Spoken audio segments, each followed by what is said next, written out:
Radha Matovo Kunja Bihari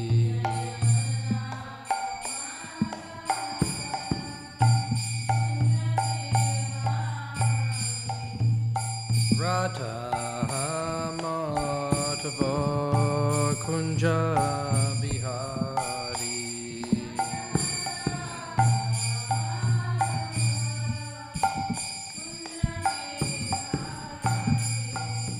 Gopi Jana Ballabha Girivaradari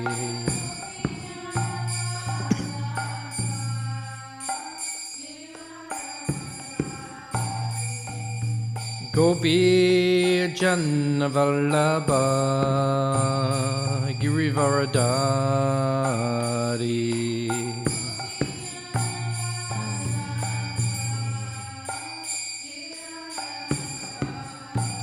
Yashodanandana Vrashajanaranjana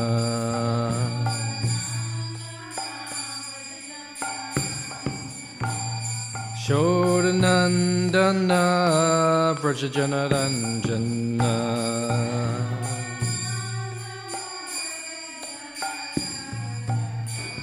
Jamuna Tiravanachari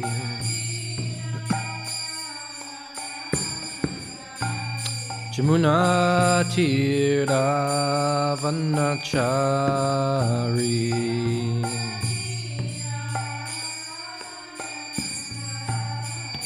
Jaya Radha Madhava Kunja Bihari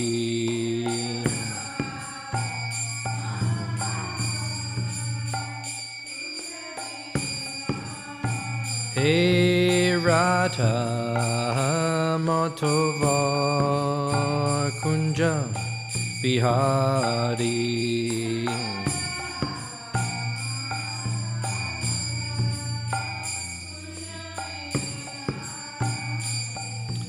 Gopi Jana Ballabha Girivaradari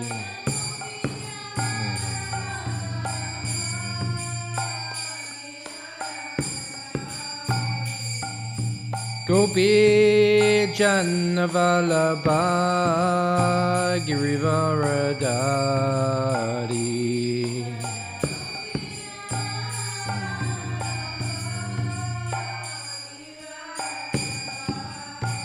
Yashodanandana Vrashajanaranjana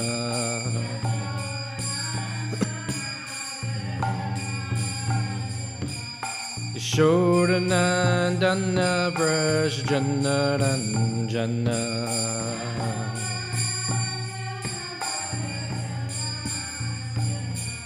Jamuna Tiravanachari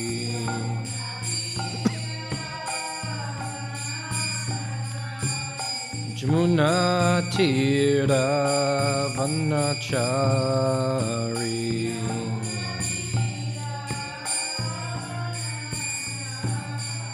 Jaya Radha Madhava Kunja Bihari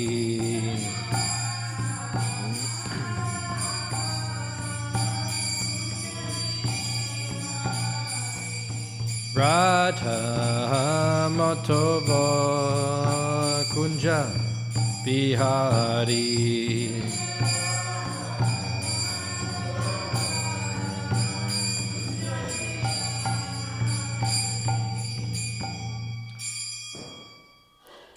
Jayam Vishnupad Paramahamsa Parigraja Kacharya Ashtatara Satashi Shrimad His Divine Grace A.C. Bhaktivedanta Swami Srila Prabhupada Ki Ananta Koti Vaishnava Brinda Ki Grantara Srimad Bhagavatam Ki Nitai Go Premanandi All glories is some devotees, all glories is some devotees, all glories is some devotees.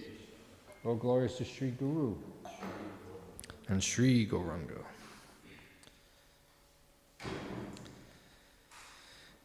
Narayanam namaskritya naram cheva narottamam devim saraswatim vyasam tato jayam udirayat. Om namo bhagavate vasudevaya.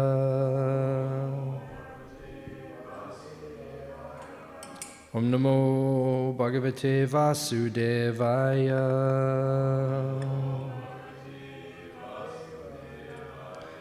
Om namo bhagavate vasudevaya.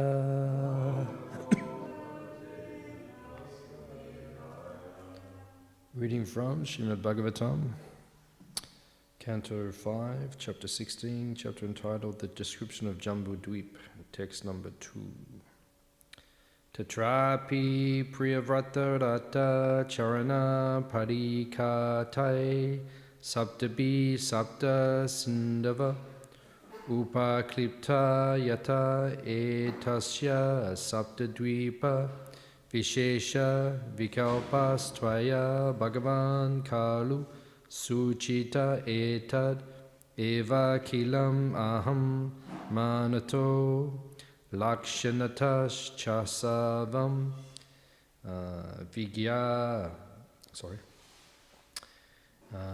vijigyasami. We'll just read the word for word. Tatra api, in that Bhumandala, Priyavrata Rata Charana, Parikatai, by the ditches made by the wheels of the chariot used by Priyavrata. Maharaj while circumambulating Sumeru, behind the sun. Saptabi, by the seven. Sapta, seven. Sindava, oceans. Upaklipta, created. Yata, because of which. Etasya, of this Bhumandala. Saptadweep, of the 7 islands. Vishesha Vikalpa, the mode of the construction. Tvaya, by you. Bhagavan, O great saint. Kalu, indeed. Suchita, described. Etat, this.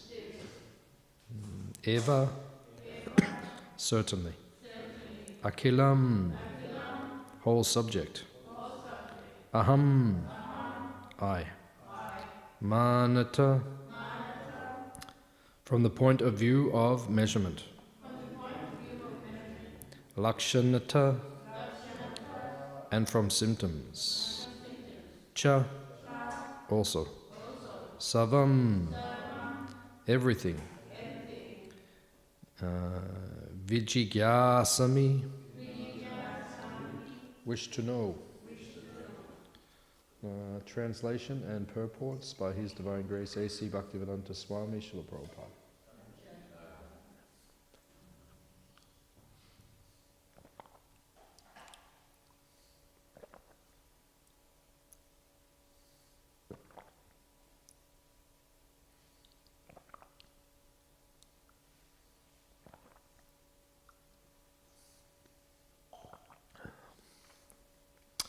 My dear Lord, the rolling wheels of Maharaj Priyavrata's chariot created 7 ditches, in which the 7 oceans came into existence.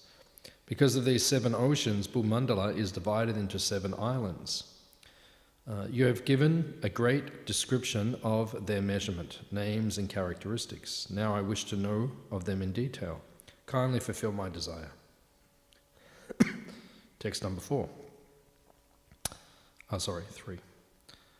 Bhagavato gunamaye stula rupa aveshitam mano yagunepi Sukshma Tama Atma Jyotishi Pare Brahmani Bhagavati Vasudevakye Kshamam Aveshitum Tad U Haitad Gurur Hasyanu Vanayitum Iti. Translation. When the mind is fixed upon the Supreme Personality of Godhead, in his external feature, made of the material modes of nature, the gross universal form, it is brought to the platform of pure goodness. In that transcendental position, one can understand the Supreme Personality of Godhead, Vasudeva, who, in his subtler form of self-effulgent, is self-effulgent and beyond the modes of nature. O my Lord, please describe vividly how that form, which covers the entire universe, is perceived.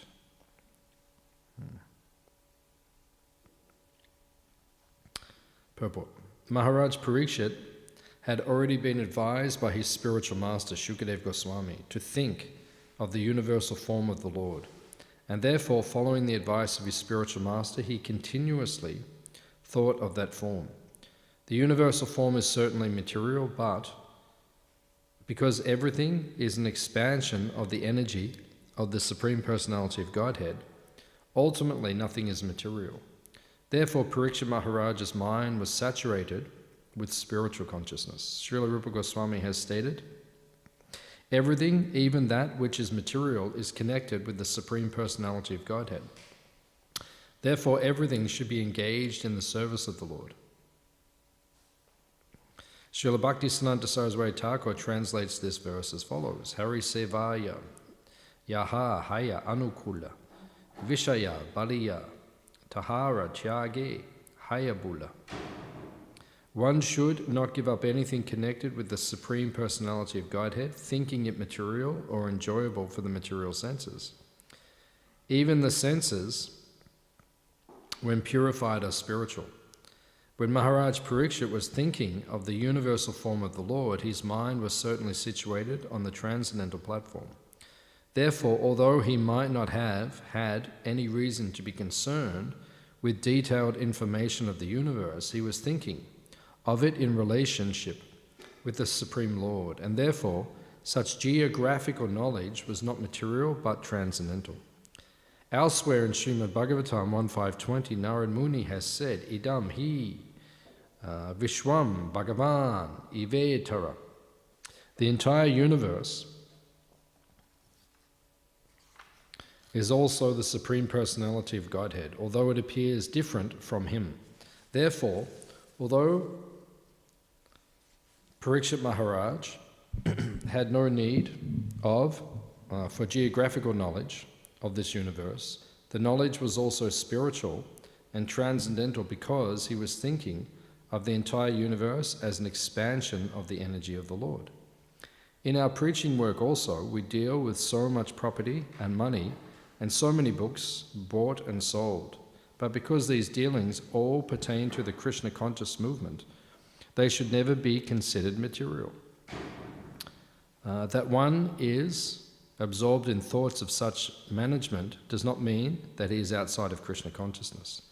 If one rigidly observes the regulative principles of chanting 16 rounds of the Maha Mantra every day, his dealings with the material world for the sake of spreading the Krishna consciousness movement are not different from the spiritual cultivation of Krishna consciousness.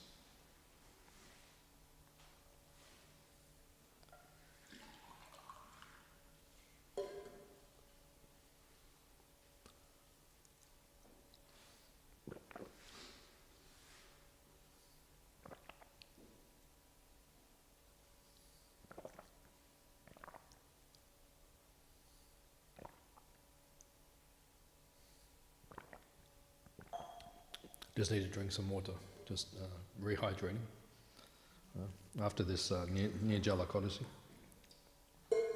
No water for over 24 hours. Great tapasya, great austerity. So much tapasya, austerity.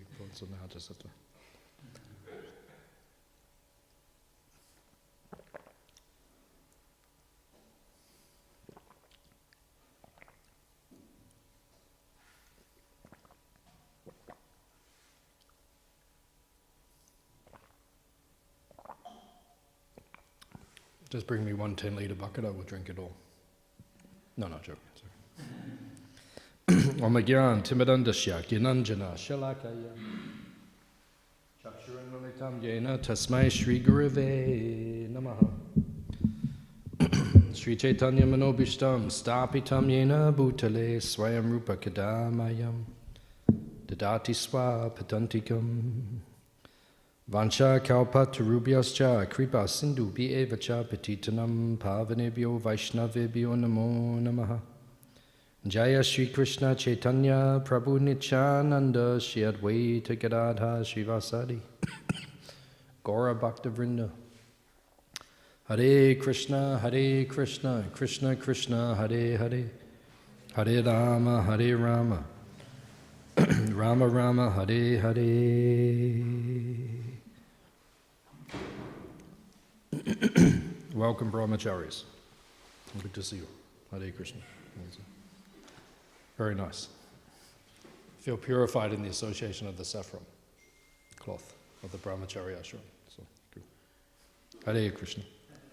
Thank you for coming. Any questions or comments? Okay, so we will begin.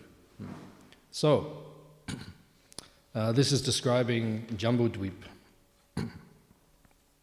This is one of the islands in the universe. Now, devotees often get confused about the structure of the universe based on these descriptions, because it describes the different bodies of land in the universe as islands, and there are oceans in between. It says Maharaj Priyavrata, he was riding his chariot, and the wheels of the chariot have formed these oceans, 7 oceans. So it spreads out like an island, and there are different oceans, and then that separates the various islands. So devotees get confused about the structure of the universe, which is, it's not so strange, because when you read the description, it is a little confusing, because we think, oh, how does it all manifest? And now, in this world, on the planet Earth right now, there is a big movement of people who believe the earth is flat, which is what people believed maybe 500 years ago. At the time of Christopher Columbus, you know Christopher Columbus? He was sailing from Europe to America. That was only, how long ago? It was 500 years ago, I think. Anyone know the date, Christopher Columbus? 1492, yeah, so a bit over 500 years ago. Yes, I say 600 years ago. So that's only 500 or 600 years ago. In Europe, the common consensus was the earth was flat. So people were saying to him, be careful, because you will sail and then you'll go over the edge. Now, people actually believed like that. You had to be careful, because you go too far, you will drop over the edge. So this conception the earth was flat was only 500, 600 years ago. In Europe at least, it was the common conception. And now it has arisen again. There are many people that say the earth is flat. They argue it very strongly. And many devotees believe this too. The earth is flat. So now we have to understand it in its proper perspective. The earth is not flat, it's a ball. Right?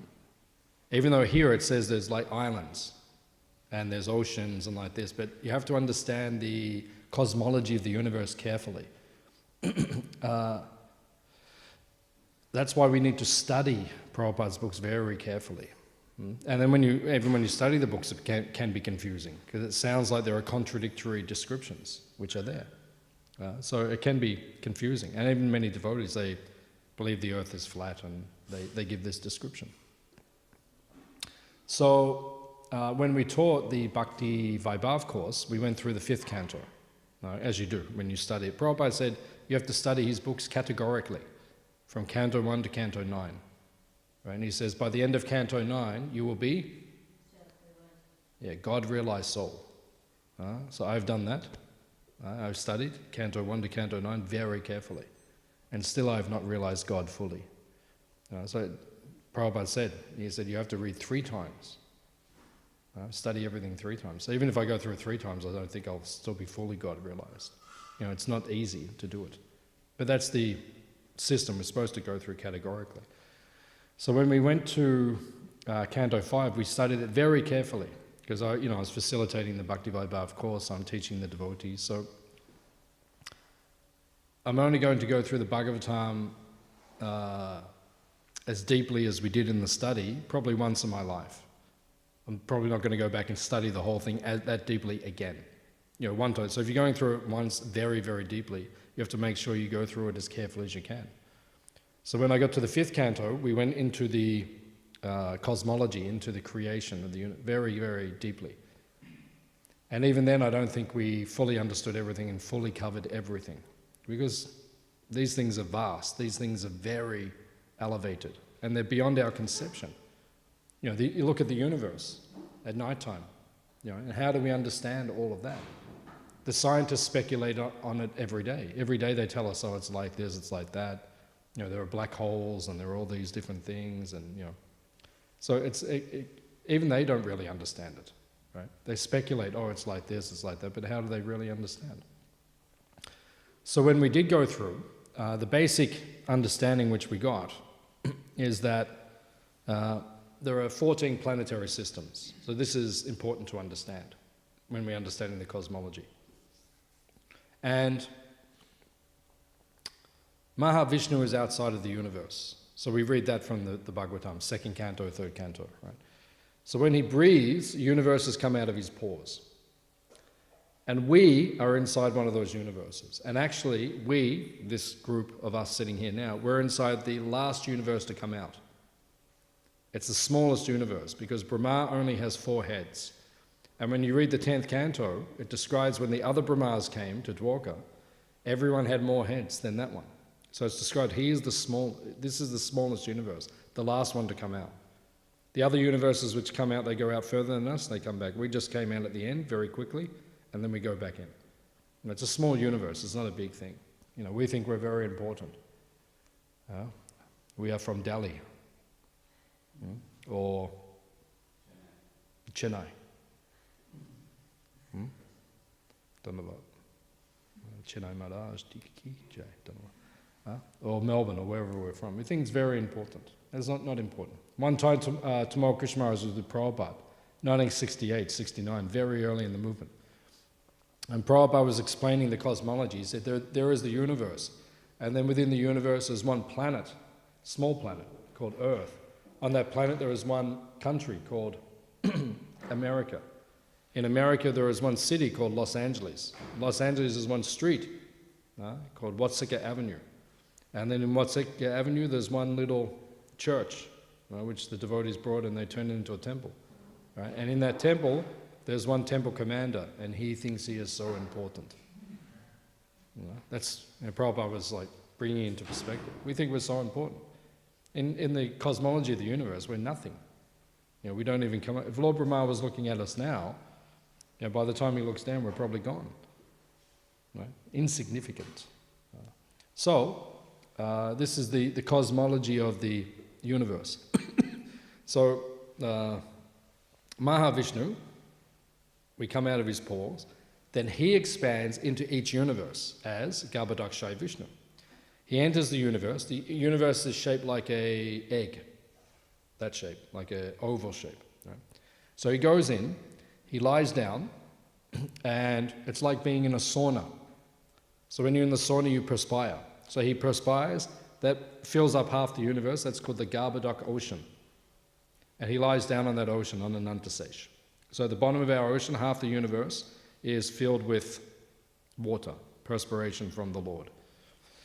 So then, from his navel comes a lotus flower, which has a long stem like this. Goes up, and then the lotus flower. And then Lord Brahma, Swayambhu.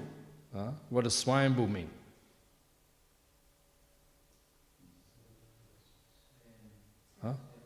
Self-born. Self-born. So he just appears, Brahma appears. Right? First person in the universe. Sitting on that lotus flower. This is in the 2nd canto. Right? And he's confused because everything is dark, just like there's a lotus here. So you just appear on that lotus. All the lights are off, and then you're like, where am I? What is this? So he actually goes down the lotus stem, can't find the bottom, comes back up, sits, and then while he's sitting, the waves at the bottom of the lotus stem, they're touching the lotus, they say, tapa, tapa, tapa. Do austerity. So then he goes into that austerity, and then he begins to realize things. The Lord begins to, hridaya, within his heart, things become manifest, and he understands. So, that lotus stem, which goes up, that is the 14 planetary systems. They surround that lotus stem going up. Now, that lotus stem, which goes up, that is called the Milky Way. You know, at night time, do you see it? Hard to see maybe, but when you come to the farm, you can see it more clearly. Milky Way usually comes from the south. I'm just trying to, so south, back there, usually you'll see it in the night sky, it kind of goes like that, and then goes up, kind of upwards into the north, like that. So that is the Milky Way, that is the lotus stem, and that is the 14 planetary system within that and surrounding that. So there are these 14 planetary systems. So when we're talking about islands, like we're talking about Jambu Dweep and all these different islands, there's basically 3 divisions. There's Bu, Buva, Swa, or actually the other way, Swa, Bu, Bu. So these are the 3 areas of the planetary systems. There's the middle planetary systems, the upper and the lower. Right? So as you go through, if you look at the planetary systems like that, the 14, it's like 14 levels when you're in a building. You go in the elevator. So there's like first floor, second floor. So all the planets are within those different planetary. That's why we say it's flat. That's where the description's coming from. This is where people become confused. Because they think, oh, it says in the Bhagavatam it's flat, they're islands. Yes, it is islands. When you look at it like that, that's like an island. But the planets are round, they're balls. Right? We accept that. Now, what happens now in this day and age, people say the earth is flat. But they don't say the sun is flat. They don't say the moon is flat or Mars. So why is it that the earth is flat and all the other planets are round? They're balls. It doesn't make sense. Because by the law of gravity and everything should be round. You know, if we're spinning around the sun, if we take a heliocentric vision of the universe, Einstein said, if we take a geocentric version of the universe or vision of the universe or heliocentric, it doesn't matter. Mathematically, everything's the same. So whether the sun is the center and everything's going around the sun, as modern science says, or the earth is center, as the Bhagavatam says, and everything's going around the earth, everything still calculates the same. Right? So we have the earth there, and then if everything is spinning, or if you take it the other way, then, well, if you did say the earth was, then it could be flat, possibly, because it's not moving. So yeah, they could argue like that. So everyone becomes, this is the thing, it becomes very confusing. So what's the final conclusion? The final conclusion is chant Hare Krishna and be happy. Because you can't understand all this anyway. Right? I studied it very carefully. When we went through the 5th canto many years ago, I studied it very carefully because I wanted to understand it. But at the end, you can't understand it all. But we should have this basic understanding. The earth is a ball. It's not flat. It is confusing because the Bhagavatam says islands and all these things. So it does become a little confusing. So we can understand why people are confused, but we should understand it in its correct perspective. These are planets. The planets are in systems, they're all moving. And then it describes, like the moon is there, the sun is there, like this, and different, how do you call it? My brain is, from the fasting, it's not working full speed. Different, radius or like measurements between the sun and the moon. And when you read those things, it does confuse people. Right? Because it says the sun is closer than the moon. The sun is not closer than the moon. No, the moon is closer, but the Bhagavatam says the other way. So that comes down to these, what do you call it? Like planes, like that. It means when it says the sun is closer than the moon, it means it's on this one which is closer to the earth. And the moon is on that one which is further from the earth. But the moon itself is closer to the Earth. But it's on this plane which is further from the Earth. Does it make sense? No? It does make sense. You want me to start again? Okay. Everyone following? Basically, you understand that? So that's why it becomes confusing, right? Because you have these things which are being said, which are not incorrect, but then you have to take all the different perspective. It makes sense? Yeah, so it makes sense, but it doesn't make sense. Yeah, because we're dealing with two things. We're dealing with planes which go like that, right, which go vertically, and then we're dealing with planets which are spinning like that horizontally, right? So everything's going like that, but then there are different layers, like on the cake or something, so that's why people become a little confused. So when you study it, it becomes reconcilable, right? Because, we should understand how the cosmology works to a great degree. And in the Prabhupada, in the last couple of years, the Prabhupada was with us, there were two things that Prabhupada really pushed a lot. What were the two things that Prabhupada pushed a lot? Yeah, Varnashram, very good. Yeah, he kept talking about it.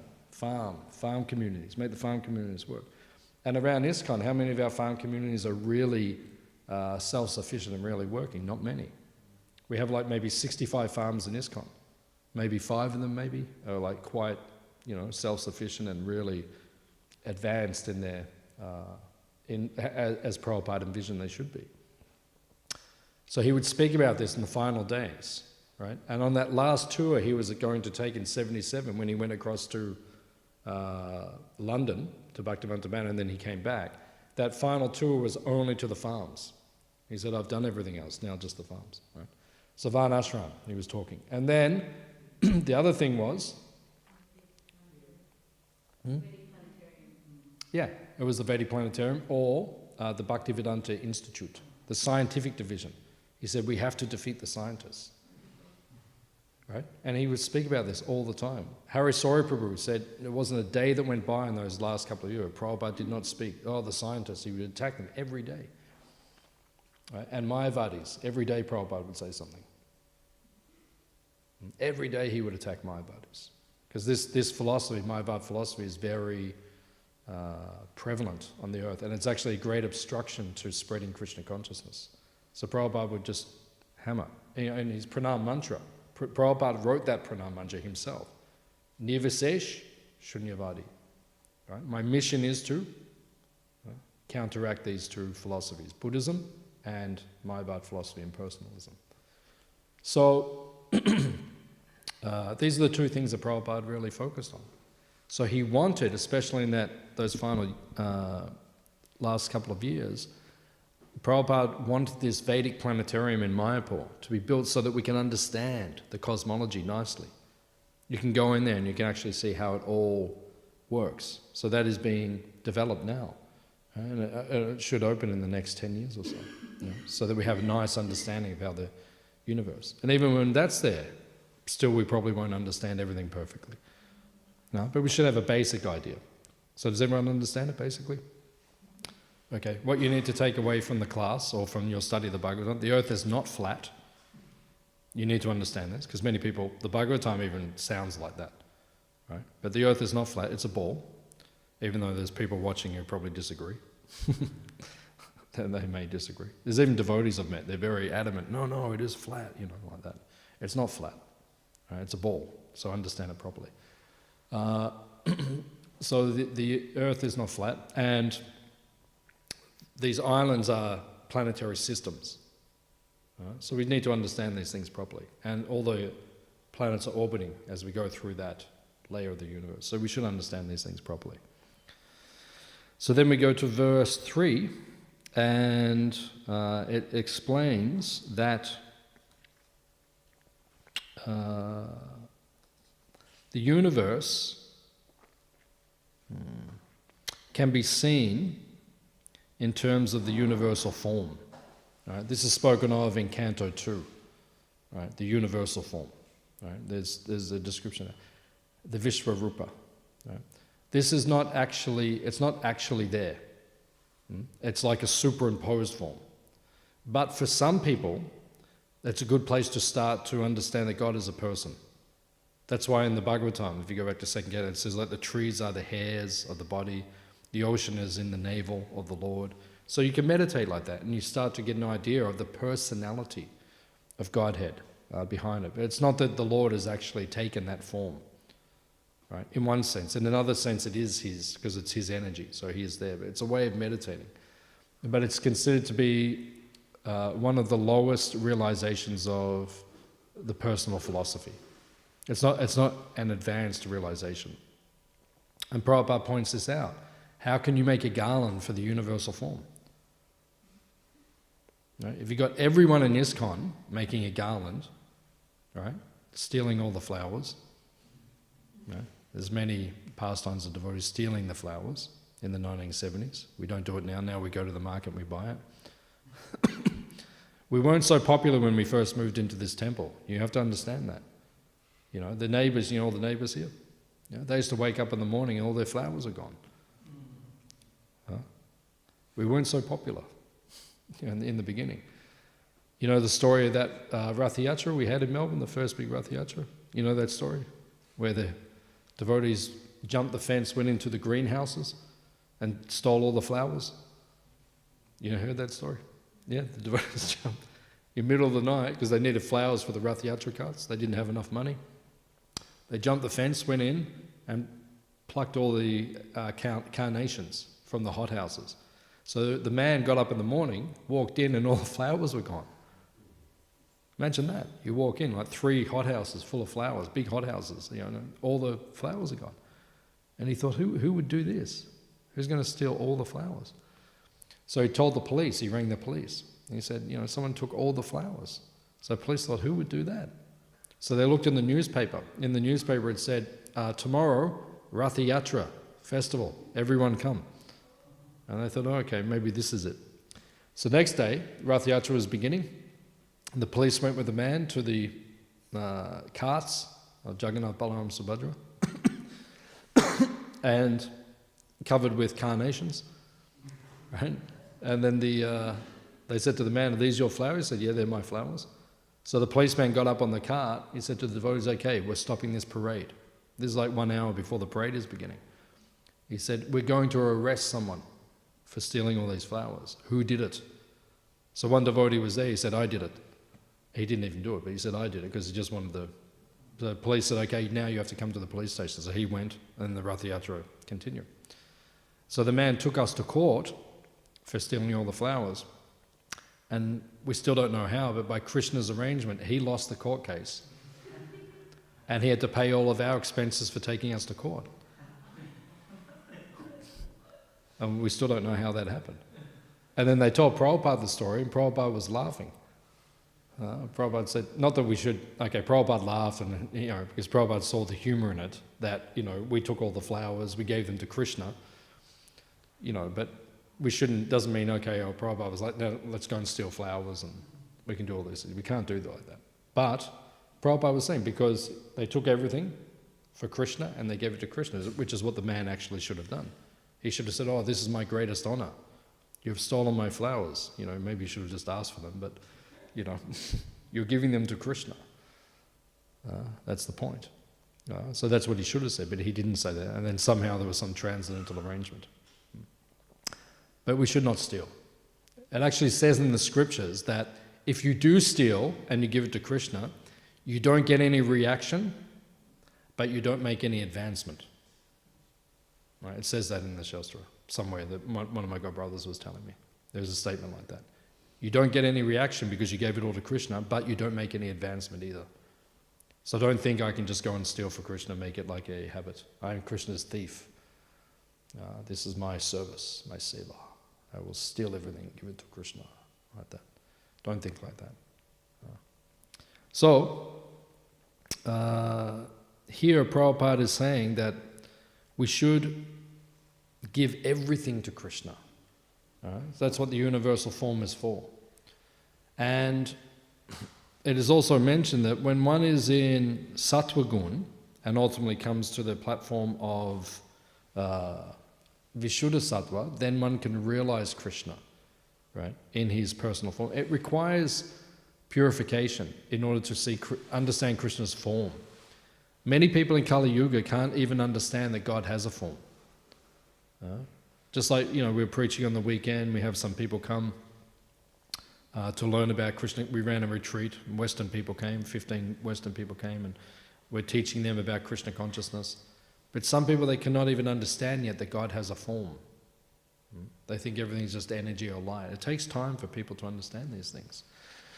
So in the Upadeshamrita, the Nectar of Instruction, Prabhupada says in the beginning, the purpose of this book is to bring you from Tamagun to Rajagun to Sattvagun. Now, very interesting, Prabhupada says that. It's a Bhakti Shastra, but Prabhupada says you have to come up through the different levels, the different modes of nature. Kapila Dev speaks about this in the 3rd canto very deeply. Devotional service can be practiced in Tamagun. You can do devotional service in Tamagun. You can do it in Rajagun, and you can do it in Sattvagun. And obviously you get the best result when it's in Sattvagun. What are the symptoms of doing devotional service in Tamagun? What are the symptoms? One symptom says the devotee is angry. Sometimes devotees are angry. They're doing service, but they're angry. Why am I doing this? Why do I have to do this? Smash the pots and smash this and smash that like that. There's tamagun. Sometimes like that. That's not good. It means you're making only a little bit of advancement. Right? And it also says, in tamagun, you are a separatist. Right? You do service, but you can't cooperate with other people. Right? That's tamagun. Right? I can do service, but not with you. I'll do it with you, maybe, but not with you. That's tamagun. Right? Then rajagun, you're doing the service, but it's very much about the recognition you're getting for the service. Is everyone seeing that I did that service? I collected so much money for the temple. I distributed so many books. I am the incarnation of book distribution. Prabhupada actually called one devotee the incarnation of book distribution. Which devotee was that? Tripurari. No, Tripurari Swami. Prabhupada said, incarnation of book distribution. Imagine Prabhupada said that about you. Right? That would be I know if he said that about me, I'd be walking around like that. I'm incarnation of book distribution. Jaya book distribution pod, Jaya book distribution pod. That's all. Incarnation, book distribution. So, this is Rajagun. Right? You do the service, but I am the best, I am the best. And also, it says in Rajagun also, you're a separatist, same as Tamagun. I'm better than everyone else, so yeah, that's okay. You can do service with me. Yeah, maybe you can carry my books. Just like back in the 90s, when I was distributing books, there were some devotees, Harinama Mananda Prabhu and Navina Nirvana, Rohini Sutta Prabhu, but Navina Nirada Prabhu, they were the biggest on the planet. And then actually one Russian devotee came, and I can't remember his name, but one year he distributed even more than them. And this was on the street, They go out on the street, and then I think Harinamananda had the record, I think on the street, like 996 books in one day on the street. Hard books, hardback. 996 one day on the street. It's like inconceivable. I think the best I ever did was like 130, 150, something like that on the street, one day. In one marathon thing I did 130, 150, and I thought, that's amazing. 996. Sometimes you do full sets. You see sometimes photos, people walking away on the street with like a full set. Or even two friends, they've got a full set each. And they're walking away what just happened? So just got a full set of books. So he was distributing so many books at one point, Harinamananda Prabhu. One devotee, his service was just to get the books for him. during the marathon. He'd just run to the van, bring more books. Because he was distributing so many books, it was like they needed another devotee just to bring the books to him. So he'd run to the van, bring the books, give them to me, he'd just distribute it, and then another one was like that. No. But then you can become proud. You might become proud, because when Krishna gives you some Shakti, and Krishna Shakti Vina, and when he gives you some Shakti, sometimes you become proud. Oh, I give such good classes. I lead such good kirtans. I cook the best feasts. I make the most beautiful garlands. I dress the deities the best. I am the Acharya. Sometimes you think like that. That's Rajagun, service in Rajagun. And you become separate from others. Oh, maybe you can come and do some service for me. You can assist me. So that's Rajagun. That's why Sattvagun is the best for doing devotional service. Because then you get realizations about Krishna. You begin to realize the Supreme Personality of Godhead. You realize his form. You realize Nama, Rupa, Guna, Lila. All these things become manifest. Devotional service needs to be practiced in the mode of goodness. That's how you progress in devotional service. If you're too much in Tamagun or Rajagun, your progress is there, but it's not going to be complete. Only in Sattvagun. And then Sattvagun leads to Vishuddha Sattva. Prabhupada explains, like a springboard. Right? You practice in Sattvagun, that will lead you to Vishuddha Sattva, pure goodness. And then when you're in pure goodness, you can see Krishna face to face. This happens at the platform of Bhava, actually, Bhava Bhakti. Rupa Goswami speaks about this in Bhakti Rasamrita Sindhu, Nectar of Devotion. In the first 19 chapters, the eastern division, eastern side of the ocean, then there are 3 categories he gives. Sadhana Bhakti. Sadhana Bhakti goes from chapter 1 to chapter 16, where he speaks about sadhana bhakti. 3 types of bhaktis. Sadhana Bhakti, in chapter 15 and 16, he speaks about Raganuga Sadhana Bhakti. This is a type of sadhana, Rag Anuga. This is what we are cultivating in ISKCON, Rag Anuga Sadhana Bhakti. Right? Vaidhi is in the first 14 chapters, and then he says, now there is an extra element you need to add. Actually, that is there from the first day you move into the temple. Raganuga Sadhana. In ISKCON, we practice Raganuga Sadhana. Right, to some degree. It's like a mixture of Vaidhi and Raganuga from the very beginning. Just like the first day you move into the temple, you chant, even the Govashtika prayer, right? Shiradika Madhava Yora Para Nikunja Yono, right? This is actually Raganuga Bhakti. The Guru is Nikunja Yono Ratikali Sijai, right? He is serving the Radha and Krishna inside the groves of Vrindavan. This is Rag Anuga Bhakti. This meditation. If you're actually meditating on what you're saying, half the time at Mangalati we're just trying to stay awake. It's like, Hare Krishna, Hare Krishna. Someone throws some water on your face, you're like, oh, Hare Krishna, Hare Krishna. Like that. But if you're actually meditating on what we're saying, right, it's all Rag Anuga Bhakti. And particularly the Tulsi prayers. O Tulsi, beloved of Krishna, I bow down before you again and again. My desire is to obtain the service of Shri Shri Radha and Krishna. Whoever takes shelter of you has his wishes fulfilled. Bestowing your mercy on him, you make him a resident of Vrindavan. My desire is you also grant me a residence in the pleasure groves of Sri Vrindavan Dham.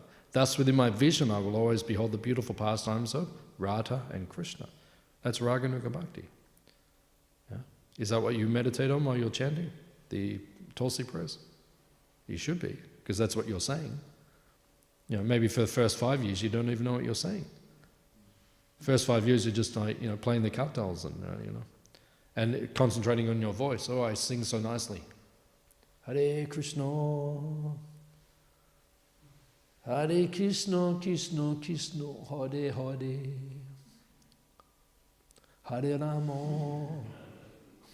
Sometimes the whole Mangalati, just listening to your voice. Oh, it sounds so nice. The other devotees must be enjoying it. Hare Krishna, Krishna. It's like, But then if you actually begin to think, meditate on what you're actually saying, You're actually asking for service in the residence in the groves of Vrindavan. That's Raganuga Bhakti. So it's there from the first day you move in the temple. But how much you become a Raganuga Bhakta, that's up to you. Right? How does Raganuga Bhakti develop? How does it develop? Do you know? We should know because we need to know. You want to become a Raganuga Bhakti, right? What does Rag Anuga mean? Anuga means to follow those who have Rag. Who has Rag? The Rag Atmika devotees. Who are the Rag Atmika devotees? The residents of Vrindavan. You want to go to Vrindavan? Yeah, devotees like, yeah, okay, yeah. Yeah, I'll go to Vrindavan, yeah. No problem. Yeah, Vrindavan, wherever. Vrindavan, Chennai, Delhi, yeah, like that. Yeah, wherever like this. Singapore. Like that. No, if you want to go to Vrindavan, right, then you have to develop this rag. Rag means like attachment to get to Vrindavan. Rag Anuga. So where does that come from? That comes from association with the Bhagavat. Two types of Bhagavat. The person, so there are devotees in our movement who have this mood. They strongly want to go to Vrindavan. So you find those devotees, you associate with them. And the other Bhagavat is 10th canto of Bhagavatam, Krishna book. You read all the pastimes and then you begin, I also want to go to Vrindavan. I want to serve them. Because the Rupa Goswami gives 3 verses, what Raganuga Bhakti is.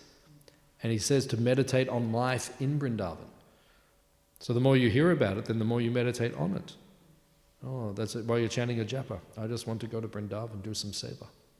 Or while you're doing arti for the deities. I want to go into the spiritual world and do this arti. I want to offer flowers to them. Become the servant of my guru, and they will offer flowers to the deities, to Radha Krishna, like that. That's Raganuga Bhakti. So that only comes when you practice devotional service in the mode of goodness. Mode of passion, mode of ignorance will not take you there. So it is a stepping stone. Prabhupada says you have to go from ignorance to passion to goodness, right, and then to pure goodness, and then you can go back into the spiritual world. So those first 16 chapters, they're about sadhana bhakti, and then chapter 17 and 18 discusses bhava bhakti. Bhava bhakti means when you begin to understand your relationship with Krishna. And chapter 19 is prema bhakti. Just like after the 10 offenses, we say. And the goal is Krishna prem, and everyone says, Krishna prem. But do you actually meditate on what it is that you're... Krishna prem is the goal. But do you even understand what Krishna prem is? We just say, Krishna prem. And then we just chant our rounds.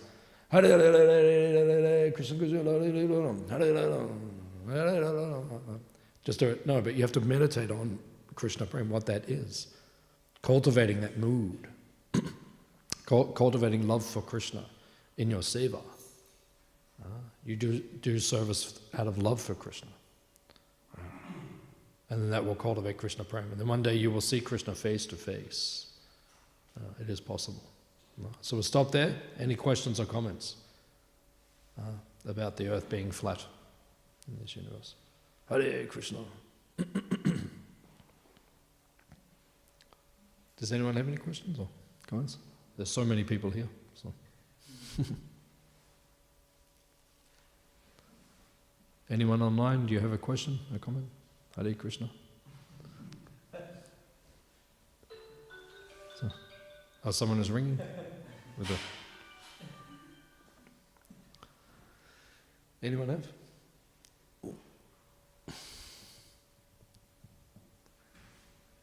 Okay. Everyone is good? No problem. Everyone accepts that the earth is round?